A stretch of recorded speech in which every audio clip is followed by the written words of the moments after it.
requires two separate bits of webbing and a way of. Actually, that this was a little tight last time I put it on. The way of getting just a rough idea of how long they need to be is the longer one. If you stick your foot in the loop, it should kind of come to about your nose, roughly, thereabouts like that. And the shorter one, if you stick your foot in the loop, it should roughly come to about your belly button, just there. Roughly, yeah. It's going to obviously be different for everybody, isn't it? So this is not going to fit all of you, clearly, you know. So you just need to, when you understand how to do this, get yourself a couple of pieces of webbing and just spend some time mucking around with it, get the right length, and then you can just cut them to length, and then you've got them. Hey, you know. So they're my demo sets that I've had for years now, you know, for demonstrating. And it's it even says demo. Oh no, it says top and bottom. There we go. So that's a rough guide for how long they need to be there like that. Okay. Where this come from? Like I didn't make this up, so to be you know, credit where credit's due. I didn't think of it, but I learned how to use this. This is the harness that we used to use when I was in the military to do air rappel from helicopters. So this is air rappel setup. We used to carry these super lightweight rigs like this because most of the time I was in recon, and we certainly would not want to carry a full body harness or even like something like that around in our pack when you're out in the jungle for 3 weeks, you know, because you're carrying 50 kilos of food and ammunition and water and all this other junk. So there's no way I'm going to carry a Petzl Aveo around in the jungle. I don't forget that. But that there, I can carry that, or I can just like throw it away and get a new one when I come back. So this is the old Army Air Rappel one. And apparently, because I've had some involvement with Special Forces back home, they still use it.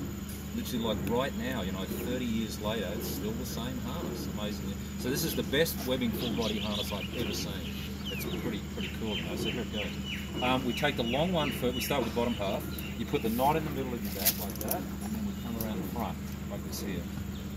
I reach between my legs, grab the mid-section there, pull that up, and I'm going to collect all 3 of those.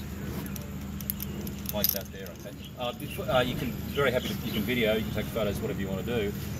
If you subsequently want to revisit this, there is a video. If you Google, if you YouTube search full body webbing harness, you'll find a 5-minute video that I made of me doing this. Oh, that's you. It's on you YouTube. Look different. Seriously, yeah, it's on YouTube.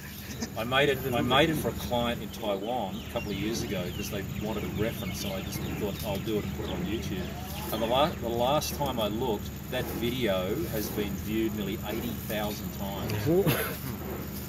Amazing, hey? Seriously, like 80,000 views of that video. So it's on YouTube. There you go. So we grab these 2 here. What we do is we pull these 2 through these, like that. And the best way to explain this is I cycle the webbing like that. So see how those 2 head outwards towards my hips? The more I do that, the more they go out. All right, and we're going to grab it like that. Just make sure you totally adjust everything. We want these to be more or less in front of your hip bones like that, pretty much. And you're going to end up with these 2 collection points just here, okay? That's step 1. Now I'm going to grab the long bit,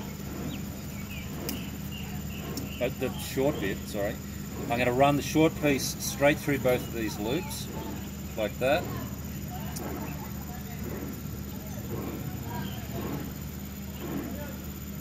So it's square straight through like this. And I usually grab the piece with the knot first just to get it out of the way. I'm going to stick my arm and my head through that. Okay, so there we go. So arm and head, and we've now got that happening there.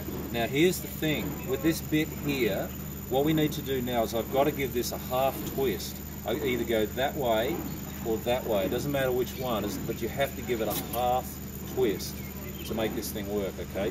And then you put your arm and your other head through there, okay? So that's going to go through there.